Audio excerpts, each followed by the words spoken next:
VREG voltage भी कहा जाता है, ठीक है। VREG का मतलब है वोल्टेज रेगुलेटर।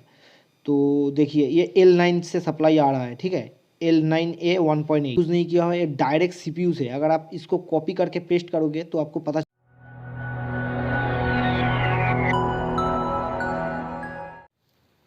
नमस्कार दोस्तों, welcome to my YouTube channel smart fix mobile. दोस्तों फिर से आपको स्वागत है एक नई वीडियो पे। दोस्तों आज मैं आपको बताने जा रहा हूँ कोई भी IPS डिस्प्ले हो उसका ग्राफिक सेक्शन के बारे में, ठीक है। सुपर एमोलेड और एमोलेड का बात मैं नहीं कर रहा हूँ क्योंकि वो उसका थोड़ा अलग होता है। तो अगर आप कमेंट करके बताओगे मेरे को तो मैं वो भी आपके सामने लेके आऊँगा। तो आज हम देखेंगे IPS डिस्प्ले के बारे में। दोस्तों अगर आप इस वीडियो को पूरा देख लेते हो तो आपके पास कोई भी IPS डिस्प्ले का अगर कोई भी फ़ोन आए तो उसका ग्राफिक्स आप 100% बना लोगे, ठीक है। उसमें कुछ ही वोल्टेज है जिसको मैं अभी आपको डायग्राम से भी दिखाऊंगा, पर पहले मैं आपको अपने आप ड्राइंग करके दिखा देता हूँ, उससे आपको समझने में थोड़ा आसानी आएगा क्योंकि स्कीमेटिक में तो बहुत सारा लाइन होता है। तो आपको उस लाइनों में तो सारा लाइन नहीं देखना है जो मैं बता रहा हूँ, बस आपको उसी 4-5 लाइन को ही चेक करना है और आपका ग्राफिक्स का प्रॉब्लम जो है वो सोल्यूशन हो जाएगा, ठीक है। तो अगर वीडियो पसंद आ रही है दोस्तों एक लाइक शेयर कमेंट ज़रूर करना, और अगर नए चैनल पे आए तो हमारी चैनल को सब्सक्राइब ज़रूर कर लेना क्योंकि ऐसे ही मोबाइल रिपेयरिंग से रिलेटेड वीडियोस मैं लेके आता रहता हूँ। तो अगर आप दोस्तों सब्सक्राइब नहीं करोगे तो आपको ये वीडियो नहीं मिल पाएगा। तो मैं आपसे गुजारिश करता हूँ कि आप मेरे चैनल को सब्सक्राइब कर लीजिए क्योंकि आने वाले टाइम पर मैं और भी लेटेस्ट मोबाइल का रिपेयरिंग का वीडियो लेके आऊँगा। तो चलिए दोस्तों वीडियो को शुरू करते हैं। तो दोस्तों मोबाइल की ग्राफिक्स सेक्शन में अगर आप काम करना है तो आपको बस 14 लाइन को चेक करना है, ठीक है। मैं आपको बता रहा हूँ, एक होता है आपका VSP +5 वोल्टेज, ठीक है। एक होता है 2 नंबर सॉरी VSN -5 वोल्टेज, ठीक है। और एक आपका आएगा पावर IC से VIO 1.8 वोल्टेज। ये 3 लाइन हो गया आपका। और आपको चेक करना है 13 लाइन, सॉरी दोस्तों मैंने 14 लाइन बोल दिया था, तो आपको 13 लाइन चेक करना है। ये आपको 3 वोल्टेज चेक करना है, +5 -5 और 1.8 वोल्टेज, ठीक है। ये -5 वोल्टेज है, ठीक है दोस्तों। ये +5 वोल्टेज, ये -5 वोल्टेज और ये 1.8 वोल्टेज, ये तीनों वोल्टेज आपको चेक करना है। और CPU से आपका 10 लाइन आता है MIPI की लाइन, ठीक है। MIPI की 10 लाइन अभी मैं आपको ड्राइंग करके भी दिखाता हूँ। बस ये 10 लाइन और ये 3 लाइन आपको चेक करना है। और आपका ग्राफिक्स का कोई भी IPS डिस्प्ले हो, AMOLED का बात मैं नहीं कर रहा हूँ क्योंकि उसमें वोल्टेज भी अलग होता है और उसका रिक्वायरमेंट भी थोड़ा अलग होता है। तो अभी मैं बात कर रहा हूँ IPS डिस्प्ले का। दोस्तों चाहे आपके पास कोई वाइट डिस्प्ले प्रॉब्लम है या फिर ब्लैंक डिस्प्ले, IPS डिस्प्ले में आपके अगर ग्राफिक्स नहीं आएगा फिर भी LCD में लाइट आता है। और AMOLED में अगर आपका ग्राफिक्स नहीं बनेगा तो आपका लाइट भी नहीं बनेगा। AMOLED के लिए आपको पहले ग्राफिक्स बनना ज़रूरी है, उसके बाद ही आपका LCD में लाइट आएगा। लेकिन IPS में ऐसा नहीं है। IPS में अगर आपका ग्राफिक्स का प्रॉब्लम है, आपका या तो डिस्प्ले वाइट आएगा या फिर ब्लैक टाइप का होगा लेकिन लाइट आएगा, ठीक है।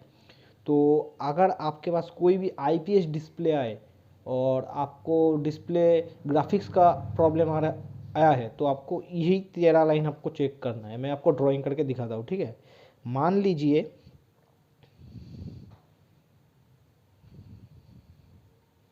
ये एक डिस्प्ले कनेक्टर है, ठीक है। ये एक डिस्प्ले कनेक्टर है, इसको हम लिख देते हैं, ये डिस्प्ले कनेक्टर है, डिस्प्ले कनेक्टर, ठीक है। तो इस पर बहुत सारी पिन होता है। इसमें तो बहुत सारा LCD लाइट के लिए भी होता है, कुछ टच के लिए भी होता है, कुछ प्रोटोकॉल की लाइन होता है CPU से, LCD रीसेट, LCD TE। तो अभी हम फिलहाल उसकी बात नहीं कर रहे।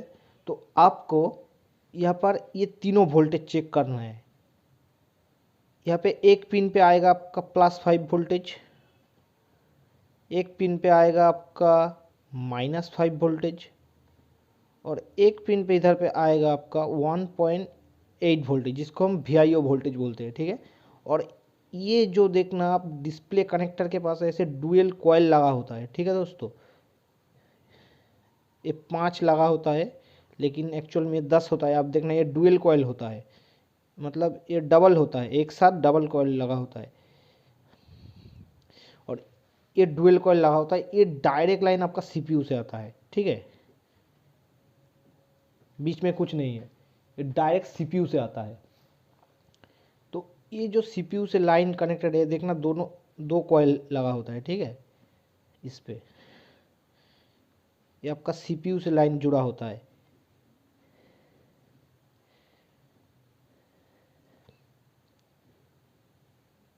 ये सीपीयू से लगा होता है। तो इसका कनेक्शन कैसे होता है वो भी मैं आपको बता देता हूँ। इस पर दोनों टाइप आपको कनेक्टर पे जीआर मिलेगा, फिर एक ग्राउंड का पिन होगा, फिर आपको दोनों पिन पे यहाँ पे जीआर मिलेगा, फिर एक ग्राउंड होगा, फिर एक ऐसे दो दो करके होगा और ग्राउंड होगा, फिर आपका 2 लाइन इधर पे जाएगा, बीच में एक ग्राउंड होगा, फिर आपका 2 लाइन जाएगा, फिर एक ग्राउंड होगा, फिर ये 2 लाइन जाएगा, फिर एक ग्राउंड होगा, ठीक है। तो आपको बस ये 5 लाइन चेक करना है। एक पहले तो आप अगर कोई ग्राफिक्स का प्रॉब्लम आ रहा है, पहले आप इस कॉइल की दूसरी ओर चेक कर लो जीआर, ठीक है। आपका कॉइल का इस तरफ भी जीआर आना चाहिए, इस तरफ भी जीआर आना चाहिए। अगर इस तरफ जीआर आ रहा है तो कनेक्टर पे भी आएगा।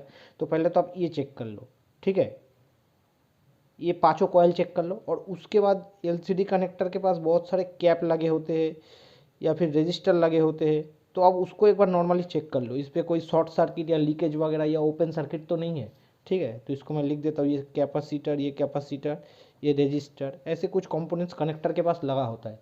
तो आपको पहले तो इसको नॉर्मली मल्टीमीटर से चेक कर लेना है, ये शॉर्ट वगैरह है या नहीं है, या फिर ये ओपन तो नहीं है, या फिर लीकेज तो नहीं है। फिर आपको चेक करना है ये 5 वोल्टेज, ये -5 वोल्टेज और ये 1.8 वोल्टेज। ये दोस्तों आप फ़ोन को ऑन करके भी चेक कर सकते हो, या फिर आप फ़ोन की बैटरी को डिसकनेक्ट करके या फिर बैटरी कनेक्ट करके चार्जर लगा के भी चेक कर सकते हो, ठीक है। बैटरी लगा रहने देना और डिस्प्ले कनेक्टर को मतलब कि डिसकनेक्ट करके अब बैटरी लगा के ओनली चार्जर लगा के ये वोल्टेज चेक कर सकते हो, या फिर फ़ोन को डायरेक्ट ऑन करके भी चेक कर सकते हो। ये तीनों वोल्टेज आपको मैंडेटरी ये आना चाहिए। और ये लाइन, ये पांचों लाइन आपका सीपीयू से आना चाहिए। अगर ये 13 लाइन आपका सही है तो आपका डिस्प्ले ग्राफिक्स आ जाएगा, ठीक है। ये सिर्फ ओनली ग्राफिक्स, ये ओनली ग्राफिक्स सेक्शन है। 5 वोल्टेज, +5 वोल्टेज, -5 वोल्टेज, 1.8 वोल्टेज और ये 5 सीपीयू का लाइन, बस आपको ये 13 लाइन ही चेक करना है। और आपका कोई भी आईपीएस डिस्प्ले का ग्राफिक्स प्रॉब्लम हो वो आप इजीली सॉल्व कर सकते हो, ठीक है। तो अभी मैं आपको डायग्राम पर भी दिखाता हूँ दोस्तों। मैं डायग्राम भी आपको पुराना फ़ोन का नहीं दिखाऊंगा, मैं लेटेस्ट फ़ोन का दिखाऊँ आपको। पोको M3 जो होता है अभी उसी फ़ोन को मैं दिखाता हूँ। तो चलिए अब आपको मैं इसको दोस्तों, अगर हो सके तो आप एक स्क्रीनशॉट लेके रख लेना, तो आपको बहुत इजी होगा। तो आपको बस ये कोई भी ग्राफिक्स का आईपीएस का प्रॉब्लम है, आपको ये तीनों लाइन चेक करना है, तीनों वोल्टेज, +5 वोल्टेज, -5 वोल्टेज, 1.8 वोल्टेज और एमआईपीआई की 10 लाइन। दोस्तों ये देखना कनेक्टर के पास ये पांचों कॉइल लगातार एक साथ लगा होता है, इस पर आपको दोनों ओर जीआर चेक करना है। अगर यहाँ पर जीआर आ रहा है और यहाँ पर जीआर नहीं आ रहा है तो इसका मतलब क्या, ये कॉइल ख़राब हो गया है। तो ये आप कॉइल को रिप्लेस भी कर सकते हो या फिर आप एक जंपर लगा सकते हो, ठीक है। एक जंपर लगा दोगे फिर भी। लेकिन अगर इस तरफ वोल्टेज, इस तरफ जीआर नहीं आ रहा है दोस्तों, इस तरफ भी जीआर नहीं आ रहा है, इस तरफ भी जीआर नहीं आ रहा है, तो हो सकता है आपका सीपीयू ड्राई सोल्डर हो गया है। फिर इस केस में आपको सीपीयू रिवॉल्व करना पड़ सकता है, ठीक है। तो इसीलिए ग्राफिक्स के प्रॉब्लम में सीपीयू का भी प्रॉब्लम आता है बहुत सारा। अभी का जो प्रॉब्लम आ रहा है वो तो 90% फोन सीपीयू रिवॉल्व करना पड़ता है, सीपीयू से ही ज़्यादातर प्रॉब्लम है। तो आपको ये, अगर इस तरफ जीआर नहीं आ रहा है, इस तरफ जीआर आ रहा है, तो आप एक जंपर लगा दोगे तो आपका काम बन जाएगा। लेकिन अगर इसी तरफ जीआर नहीं आ रहा है तो इसका मतलब आपका सीपीयू से लाइन कट हुआ है, ठीक है। या तो आपको सीपीयू उठा के यहाँ से यहाँ तक एक माइक्रो जंपर करना पड़ेगा, या फिर हो सकता है ड्राई सोल्डर। ज़्यादातर दोस्तों मैंने जितना भी रिपेयर किया है उसका ड्राई सोल्डर ही हो जाता है। ये लाइन ब्रेक बहुत कम ही होता है, बहुत ही कम, मैंने तो शायद 1-2 ही किए हैं। ज़्यादातर सीपीयू रिवॉल्व करने से ही हो जाता है, तो बॉल ड्राई सोल्डर हो जाता है, ठीक है। तो आपको बस सीपीयू को रिवॉल्व कर देना है। सीपीयू रिवॉल्व कर दोगे आपका जो काम 100% हो जाएगा। अगर इस तरफ जीआर आता है, इस तरफ नहीं आता है, तभी आप सीपीयू रिवॉल्व करना। लेकिन अगर इस तरफ जीआर आता है, इस तरफ जीआर नहीं आता है, तो आप एक माइक्रो जंप, एक इस कॉइल को रिप्लेस भी कर सकते हो, या फिर इस कॉइल की जगह आप एक जंपर भी लगा सकते हो। लेकिन अगर इस तरफ आपका जीआर नहीं आएगा दोस्तों, तो फिर आपका सीपीयू 100% सीपीयू से प्रॉब्लम है। लेकिन इस तरफ अगर जीआर आ रहा है, इस तरफ जीआर नहीं है, तो इसका मतलब आपका कॉइल ख़राब है। तो कॉयल को आप रिप्लेस भी कर सकते हो, जंपर भी कर सकते हो।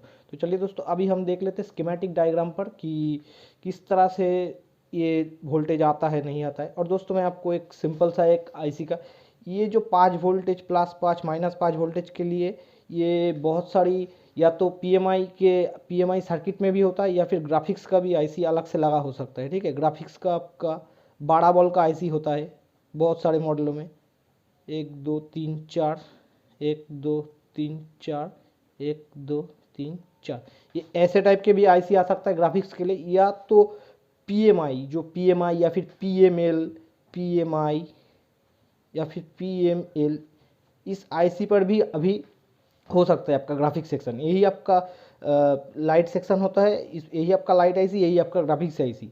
और रेडमी 5 है या फिर 4 है, उसमें आप देखना थोड़ा सा और थोड़ा मॉडल है जिसपे ग्राफिक्स आईसी अलग से लगा होता है, ये 12 वोल्ट का। ठीक है, लेकिन अभी पीएमआई और पीएमएल का जो आईसी आ रहा है क्वालकॉम में, तो उसी के अंदर ये इंक्लूड है, मतलब यही लाइट आईसी है, यही ग्राफिक्स आईसी है, और बहुत सारा काम भी होता है। ठीक है, पीएमआई या फिर पीएमएल बहुत सारा आईसी आ रहा है। तो फिलहाल हम पोको M3 का डायग्राम ओपन कर लेते हैं और उसको देखते हैं। और दोस्तों मैं आपका आईसी का थोड़ा कॉन्फ़िगरेशन भी बता देता हूँ।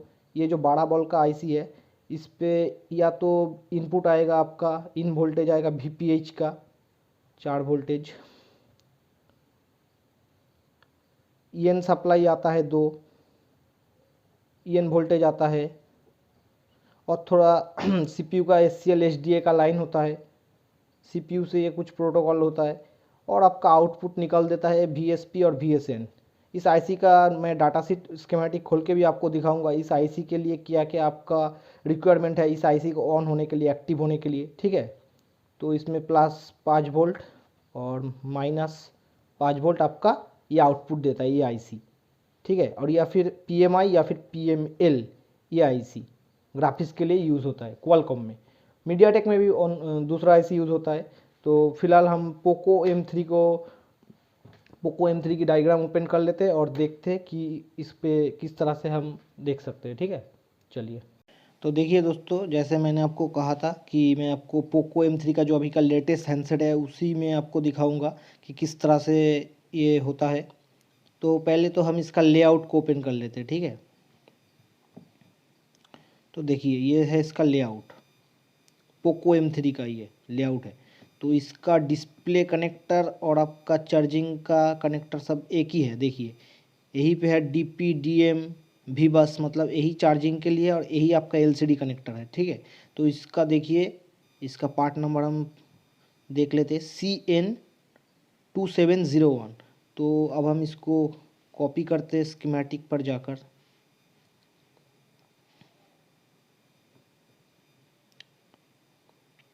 तो देखिए यहाँ पर हम लिखते हैं CN2701,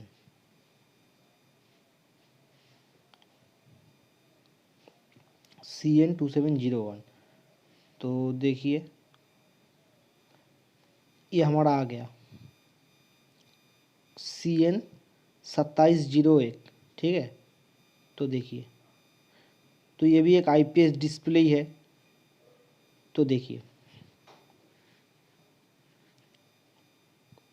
जैसे मैंने आपको कहा था, LCD VSN, LCD VSP, देखिए ये एक साथ ही है, VREG L9A 1.8। दोस्तों इसको जो मैंने VIO कहा, इसको बहुत सारा नाम है इसका, IO वोल्टेज भी कहते हैं, किसी ने VIO वोल्टेज भी कहा जाता है, और VREG वोल्टेज भी कहा जाता है। ठीक है, VREG का मतलब है वोल्टेज रेगुलेटर।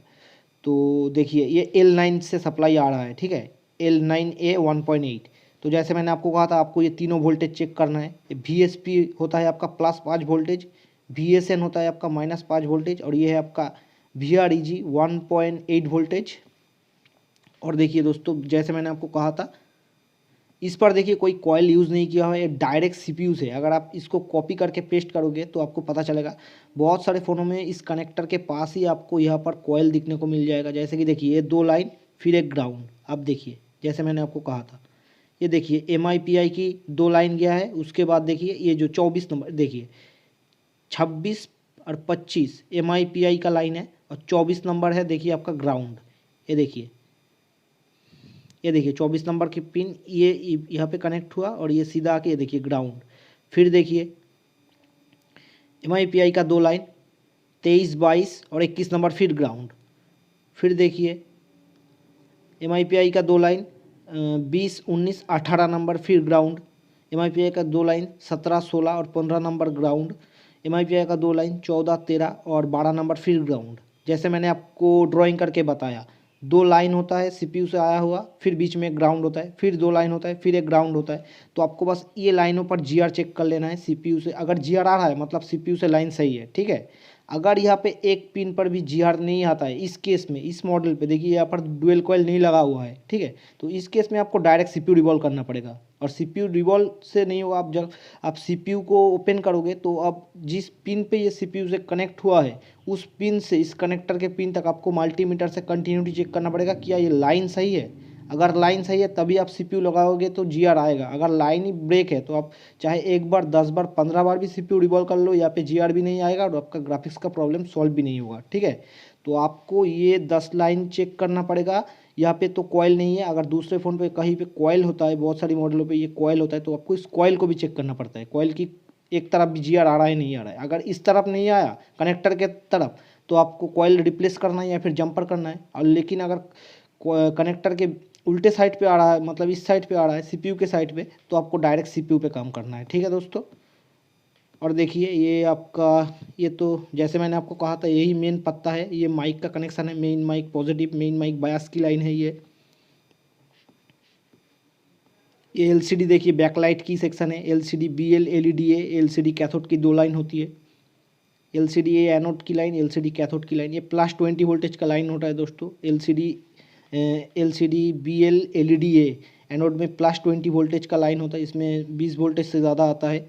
और ये देखिए दोस्तों जैसे मैंने आपको कहा था कुछ लाइन होता है LCM reset, DSI TE, LCD backlight, CABC। दोस्तों अगर ये CABC, अगर आपको लाइट सेक्शन के बारे में वीडियो चाहिए तो आप मेरे को कमेंट करके बताइए, मैं आपको पूरा डीपली एक्सप्लेन करूंगा कि बैकलाइट अगर आपका काम नहीं कर रहा है, ये CABC लाइन की वजह से भी आपका LCD बैकलाइट काम नहीं करता है, ठीक है। तो आपको CABC लाइन को भी बहुत बढ़िया से चेक करना पड़ता है, ठीक है। इस CABC की लाइन की वजह से आपका IC सही रहेगा, आपका वोल्टेज वगैरह सब आएगा। लेकिन अगर LCD CABC का लाइन आपका सही नहीं है तो आपका फिर LCD बैकलाइट नहीं आएगा। तो इस लाइन का भी बहुत रोल होता है, तो इसको भी आपको कई LCD लाइट पर, जिस दिन LCD लाइट के ऊपर वीडियो बनाऊंगा उस दिन मैं इस लाइन को एक्सप्लेन करूँगा। अभी तो फिलहाल हमारा ग्राफिक्स सेक्शन है तो ग्राफिक्स के बारे में बता देता हूँ। तो देखिए दोस्तों जैसे मैंने आपको कहा था, आपको बस 13 लाइन चेक करना है।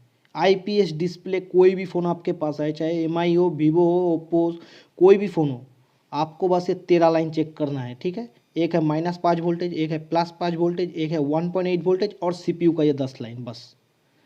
और देखिए दोस्तों इस IC का मैं कॉन्फ़िगरेशन भी बता देता हूँ किस तरह से। देखिए VREG वोल्टेज कहाँ से आता है, ठीक है। इसको आप कॉपी कर लीजिए, VREG L9A 1.8 वोल्टेज, इसको हम कॉपी करते हैं, इसको हम पेस्ट करते हैं। और ये दोस्तों देखिए बहुत सारी जगह पे जाता है, ये सिर्फ यहाँ पे नहीं आता है। 8, 10, 12, 15, 17, 20, 22, 26, 27, 28, ये जो नंबर लिखा हुआ है ना, ये इतनी जगहों पे जा रहा है, ये शायद पेज नंबर है, ठीक है। तो देखिए ये शायद 37 इसका पेज है, तो ये पेज नंबर है। ये इतनी सारी जगह से, इतनी जगह पे ये जा रहा है। तो ये लाइन अगर आप, ये 1.8 वोल्टेज अगर आपका लाइन शॉर्ट हो गया है फिर हो गया तो आपका फ़ोन भी डेड हो सकता है। और अगर यहाँ पे नहीं आ रहा है तो आपका शायद हो सकता है यहाँ से वो लाइन कट हो गया है, ठीक है। तो देखिए ये लाइन कहाँ से आउट, मतलब ये लाइन निकलते कहाँ से वो मैं आपको दिखाता हूँ। देखिए ये पावर IC से ही निकलता है। तो ये देखिए इतने सेक्शनों पे ये जा रहा है, देखिए इतने सेक्शनों पे ये जा रहा है। तो पहले मैं आपको दिखाता हूँ ये लाइन निकलता कहाँ से है।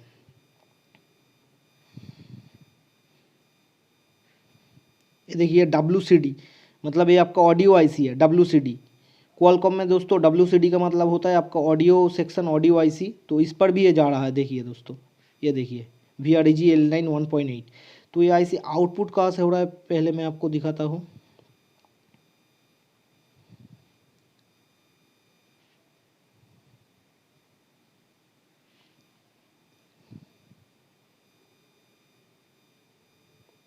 देखिए दोस्तों मैंने कहा था आपका ये पावर IC से ही आउटपुट होता है, पावर IC से। ये देखिए आपका PM4250, ये इसी IC से आपका आउटपुट हो रहा है।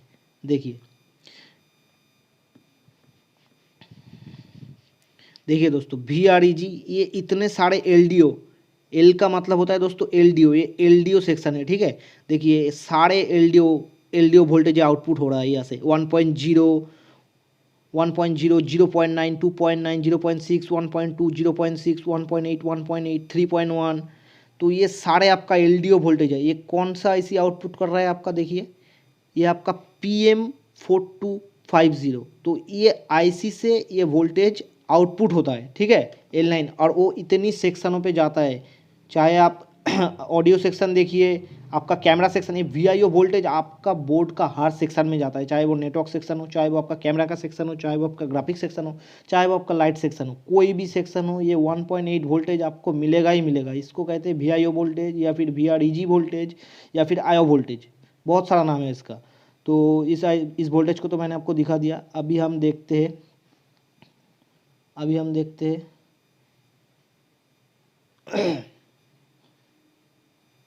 तो अभी हम देखते ये वोल्टेज कहाँ से निकलता है। LCD VSN और LCD VSP, माइनस वोल्टेज -5 +5। तो इसको हम कॉपी करते हैं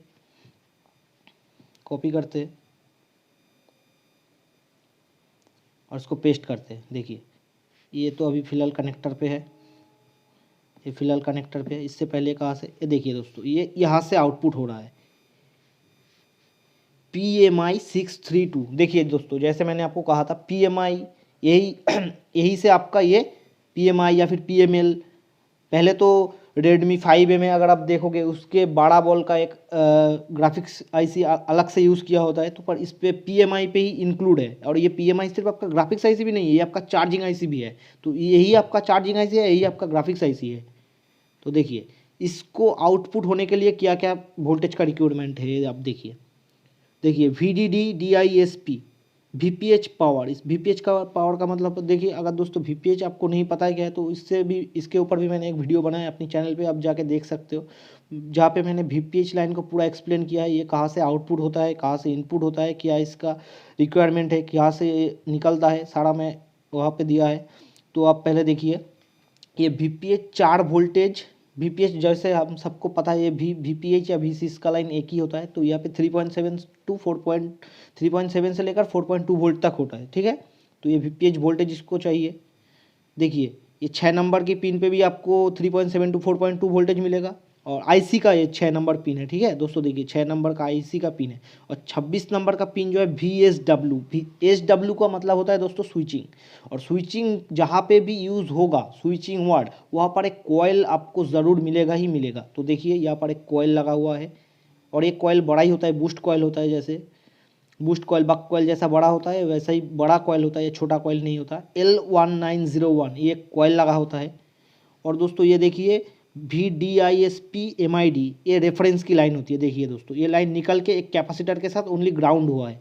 और दोस्तों देखिए DISP HWEN, ये आपका एक EN वोल्टेज का EN सप्लाई है, ठीक है। इस पर देखिए एक हाई वैल्यू का रजिस्टर को ग्राउंड किया है, 100 किलो ओम्स का रजिस्टर है। देखिए ये R1902, अगर ये रजिस्टर ख़राब हो गया या फिर लीकेज हो गया या फिर ओपन हो गया, कोई भी अगर ये रजिस्टर या तो शॉर्ट हो जाए या फिर शॉर्ट हो गया या फिर ओपन हो गया या फिर लीकेज हो गया, तो आपका ग्राफिक्स नहीं आएगा दोस्तों, ठीक है। तो ये ग्राफिक्स सेक्शन के लिए ये रजिस्टर का बहुत बड़ा रोल होता है। तो इस रजिस्टर को अभी एक बार चेक कर लेना, R1902। और देखिए दोस्तों अगर ये सारे वोल्टेज इसको मिल जाता है, इसका रिक्वायरमेंट यहाँ पर पूरा हो जाता है, ये वोल्टेज उसको मिल जाता है, तो ये IC तुरंत आपका आउटपुट निकाल देगा। देखिए VDISP P आउट, देखिए ये है आपका LCD VSP का मतलब होता है दोस्तों पॉजिटिव 5 वोल्टेज। और देखिए VDISP M out LCD VSN, यहाँ से आउटपुट होता है। ये VSN का मतलब होता है दोस्तों -5 वोल्टेज, ठीक है। और ये एक पिन आपका ग्राउंड है, 16 नंबर का पिन इसका ग्राउंड है। और देखिए 17 और 7 नंबर के पिन में एक बस कैपेसिटर लगा हुआ है, ठीक है। तो इसको आपको ज़्यादा देखना नहीं है, बस आपको देखना है इस IC का इनपुट हो रहा है नहीं, 3.7 टू 4.2 वोल्टेज इसको इन हो रहा है नहीं, और बस देखना है ये रजिस्टर सही है या नहीं है। इसको रजिस्टर को आप मल्टीमीटर से रेजिस्टेंस मोड पे रख के देख लेना, इसका 100 किलो ओम्स का वैल्यू आपको दिखा रहा है या फिर नहीं दिखा रहा है। या फिर आपको डायोड मोड पे रख के आप देख लेना कि एक तरफ आपको बीफ आना चाहिए और एक तरफ आपको GR आना चाहिए, ठीक है। तो ये पिन इस तरफ आपको GR मिल जाएगा ऊपर की तरफ, और नीचे के टाइप आपको ग्राउंड मिल जाएगा, बीफ की साउंड आ जाएगा। तो अगर दोस्तों ये सारा इस आईसी को, ये वोल्टेज और ये रजिस्टर वगैरह सब सही होता है तो ये आईसी आपका एलसीडी वीएसपी का वोल्टेज निकाल देता है और एलसीडी वीएसएन +5 वोल्टेज -5 वोल्टेज आपको आउटपुट दे देता है। और आपका पावर आईसी से तो अलग से आता है 1.8 वोल्टेज और सीपीयू का 10 लाइन। ये 13 लाइन आपको बस देखना है। अगर ये 13 लाइन आपका सही है तो आपका आईपीएस एलसीडी में डिस्प्ले ग्राफिक्स बन जाएगा। ठीक है दोस्तों, डिस्प्ले ग्राफिक्स बस यही 13 लाइन का ही काम है और बाकी कोई भी जगह आपको छेड़ने की ज़रूरत नहीं है। बस आप ये 13 लाइन को अच्छे से चेक कर लीजिए और इस आईसी का रिक्वायरमेंट को देख लीजिए। हो सकता है दोस्तों यहाँ पर ये आईसी लगा हो दूसरे सेट पर, जो पहले जैसे मैंने आपको कहा था इसमें तो पीएमआई पे दिया हुआ है। तो मैं आपको एक नया आईसी दिखाता हूँ, नया आईसी मतलब नहीं, पुराना आईसी दिखाता हूँ जिसपे कि आपको बाकी ओपन कर लेता हूँ।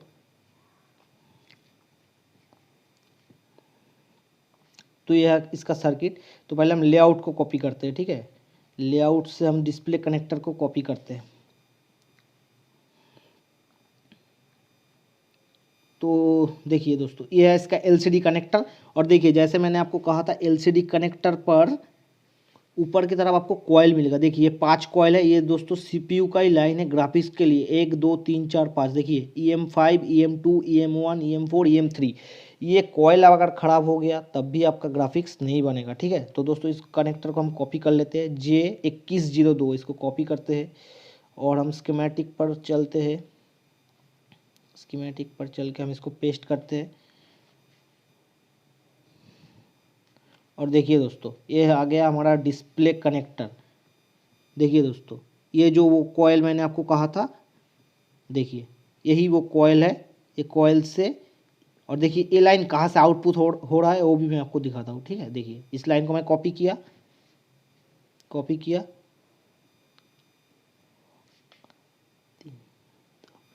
देखिए दोस्तों ये लाइन कहाँ से आपका आउटपुट हो रहा है। ये आपका है U1101E और इसका नंबर तो शायद नहीं दिया है, तो इसको हम कॉपी कर लेते हैं। ये इसी आईसी से आउटपुट हो रहा है, देख लीजिए दोस्तों। ठीक है, MIPI AR4, इसका AR4 नंबर की पिन से ये आउटपुट हो रहा है। MIPI DSIO LAN 3 negative, N का मतलब नेगेटिव, P का मतलब पॉजिटिव। ठीक है, तो हम इसको कॉपी करते हैं U1101। तो ये कौन सा ऐसे आपको पता चल जाएगा। ठीक है, तो इसको आपको लेआउट पर जाना है, U1101। देखिए दोस्तों ये आपका कौन सा आईसी है, यह है आपका सीपीयू और ये आपका बगल में लगा हुआ है EMMC। देखिए इसका नंबर U1101। तो यही है दोस्तों आपका सीपीयू। तो यही से डायरेक्ट जाता है आपका एक कॉइल से होते हुए रजिस्टर आपका एलसीडी कनेक्टर पर। ठीक है, तो इसको हम पेस्ट करते हैं। तो देखिए दोस्तों ये हम आ गए कनेक्टर पर, और जैसे मैंने आपको कहा था आपको बस तीनों लाइन चेक करना है, तीनों वोल्टेज, VSP VSN और आपका एक चाहिए आयो वोल्टेज की लाइन। ठीक है, ये दोस्तों देखिए एलसीडी लाइट के लिए LED है, LED के का 2 लाइन, और PWM और CABC ये दोनों एक ही लाइन है दोस्तों। ठीक है, किसी किसी स्कीमेटिक में आपको CABC के नाम से आएगा, किसी किसी स्कीमेटिक पे ये PWM के नाम पे आएगा। तो आपको इस पर कन्फ्यूज़ होने की कोई बात नहीं है, ये PWM और CABC दोनों लाइन सेम है। ठीक है, और देखिए आयो वोल्टेज कहाँ पर आता है वो मैं आपको दिखाता हूँ। यह देखिए दोस्तों VREG L6 1.8। तो ये LDO 6 से आउटपुट हो रहा है। वो जो मैंने आपको पोको M3 का दिखाया था वो L9 का था, L9 LDO मतलब LDO 9 से वो आउटपुट हो रहा था 1.8। और ये देखिए VREG L6 1.8। ये दोस्तों देखिए ये वोल्टेज कहाँ से आउटपुट हो रहा है, देखिए इसको कॉपी करते हैं। और ये भी देखिए दोस्तों बहुत सारे सेक्शनों पे जाता है। ये देखिए दोस्तों 17 नंबर की पेज आ गया है। ये देखिए ये इतने सारे सेक्शनों पे जाता है। ये भी दोस्तों पावर आईसी से ही आपका निकलता है। VIO वोल्टेज आपका हमेशा, आप ये चीज़ का ध्यान रखना, ये पावर आईसी से ही आउटपुट होता है। तो फिलहाल हम आपको दिखाते हैं VSP और VSN कहाँ से आउटपुट होता है। देखिए VSP को मैंने कॉपी किया। इसके लिए देखिए दोस्तों एक 12 वोल्ट का अलग आईसी यूज़ किया हुआ है। ठीक है, 2, ये तो उसका ही। और ये देखिए दोस्तों हम आ गए U903। देखिए ये इसका है ग्राफिक्स आईसी। और ये इसका नंबर है, अगर चाहे तो आप इसका स्क्रीनशॉट ले सकते हैं, या फिर जैसे मैंने आपको कहा था, देखिए कुछ सीपीयू प्रोटोकॉल होता है, SCL SDA, ये सीपीयू का लाइन है। अब इस आईसी का रिक्वायरमेंट क्या है, इस आईसी को आउटपुट मतलब ये देखिए +5 और -5 वोल्टेज ये आउटपुट देने के लिए इसको क्या क्या चाहिए, तो वो मैं आपको बताता हूँ। देखिए यहाँ पर VIN VPH पावर 3.724 वोल्टेज जो मैंने आपको कहा था, इस पर इन हो रहा है, और इसके बीच में और स्विचिंग के बीच में देखिए एक कॉइल लगा हुआ है। देखिए LX मतलब भी स्विचिंग, SW भी मतलब भी स्विचिंग, ठीक है दोस्तों। तो स्कीमेटिक में एक अलग अलग नाम होता है, आप जब काम करोगे तो आपको एक्सपीरियंस के हिसाब से आपको पता चल जाएगा। SW का मतलब भी होता है स्विचिंग, LX का मतलब भी होता है स्विचिंग। तो VIN यहाँ पर 3.7 टू 4.2 वोल्टेज इनपुट हो रहा है, और इसी लाइन और स्विचिंग के बीच में एक कॉइल लगा हुआ है 4.7 माइक्रो हेनरी का, ठीक है। देखिए FB1201, FB को हम कॉइल को भी FB से भी डिनोट करते हैं, L से भी करते हैं। तो ये हमारा हो गया VPH का सप्लाई। और इसको क्या चाहिए, ये देखिए B3 और E1 इसका ग्राउंड है, PGND और C3 और A3 CN इसके बीच में देखिए दोनों लाइन के बीच में एक बस कैप लगा हुआ है, ठीक है। D2 भी इसका ग्राउंड है, और C2 और B2 है SDA SCL, ये सीरियल डाटा सीरियल क्लॉक है, डायरेक्ट CPU से आता है दोस्तों। अगर ये लाइन ब्रेक हो गया तो आपका ये IC काम नहीं करेगा और आपका ग्राफिक्स भी नहीं बनेगा। तो हो सकता है कभी इसका भी प्रॉब्लम आए, तो आपको इस IC को निकाल के इसकी पैड पर GR चेक करना पड़ेगा कि C2 और B2 पर GR आ रहा है या नहीं आ रहा है। अगर GR आ रहा है मतलब CPU से यहाँ तक लाइन सही है, अगर नहीं आ रहा है तो आपको CPU रिवॉल्व करना पड़ सकता है, या फिर माइक्रो जंपर करना पड़ सकता है अगर लाइन ब्रेक हो गया है तो, ठीक है। और देखिए D3E2 है आपका, एक कैपेसिटर से ग्राउंड किया है, ये रेफरेंस लाइन से। और देखिए Vout E3 Vout A2, ये दोनों आउटपुट आपका दे रहा है VSP VSN, +5 वोल्टेज -5 वोल्टेज। और इसके लिए सबसे ज़रूरी है कि EN वोल्टेज, देखिए EN LCD EN ये कहाँ से आता है आपको दिखाता हूँ। देखिए LCD B1 और A1 है, EN की सप्लाई, अगर ये EN इसको नहीं मिलेगा तो आपका IC एक्टिव नहीं होगा। तो इसको कॉपी करते हैं, पेस्ट करते हैं, और देखिए ये कहाँ से आता है, ये देखिए दोस्तों CPU से आता है आपका GPIO2। GPIO का मतलब CPU होता है, GPIO एक सेक्शन होता है। तो देखिए ये CPU से आता है, ठीक है। BC 12 नंबर मतलब BC का 12 नंबर की पिन से ये आउटपुट होता है, और आपका यहाँ पे आता है, ये दोनों लाइन आपका CPU से आता है, ठीक है। तो SCL SDA और EN1 EN2 ये चारों लाइन आपका CPU से आता है, और इसको 3.7 टू 4.2 वोल्टेज मिलता है, इसके साथ स्विचिंग होता है। अगर ये सब हो गया तो आपका +5 वोल्टेज -5 वोल्टेज आपका आउटपुट दे देता है आपको कनेक्टर में, और आपका ग्राफिक्स बन जाता है, ठीक है दोस्तों। तो आज के लिए बस इतना ही। अगर आपको समझ आया तो आप मेरे को कमेंट करके बताइए, अगर कोई जगह आपको समझ नहीं आया फिर भी आप मेरे को कमेंट करके बताइए। जहाँ पे भी आपको समझ नहीं आया उस जगह पे मैं दूसरे वीडियो बना के मैं क्लियर करूँगा। और अगर आपको AMOLED या फिर सुपर AMOLED के ऊपर भी वीडियो चाहिए कि सुपर AMOLED सेक्शन कैसे काम करता है, सैमसंग का AMOLED सेक्शन कहाँ कैसे काम करता है, उसका वोल्टेज का रिक्वायरमेंट क्या क्या है, उसको कहाँ हमको क्या चेक करना है, कौन सी जगह पे कौन सी पिन पे क्या वोल्टेज आना चाहिए, तो वो आप मेरे को कमेंट करके बताइए। तो मैं आपको उसके लिए भी मैं एक अलग से वीडियो बना दूंगा। तो तब तक के लिए दोस्तों गुड बाय। अगर वीडियो पसंद आ रहा है तो दोस्तों एक लाइक, एक कमेंट और एक शेयर जरूर कर दीजिएगा। और दोस्तों अगर नए आए हैं तो चैनल पे सब्सक्राइब जरूर कर लीजिएगा, क्योंकि ऐसे ही मोबाइल रिपेयरिंग से रिलेटेड वीडियोज़ मैं लेके आऊँगा। और आपको दोस्तों मैं ऐसा नॉलेज दूंगा, जैसे कि दोस्तों देखिए बहुत सारे लोग प्रैक्टिकल वीडियो डालते हैं, तो मैं भी डालूंगा प्रैक्टिकल वीडियो। लेकिन दोस्तों मैं मानता हूँ प्रैक्टिकल से ज़्यादा थ्योरी की ज़्यादा ज़रूरत है, क्योंकि CPU रिवॉल्व तो आप एक हफ्ते में या 10 दिन में अकेला भी अगर आप प्रैक्टिस करोगे तो आप सीख जाओगे।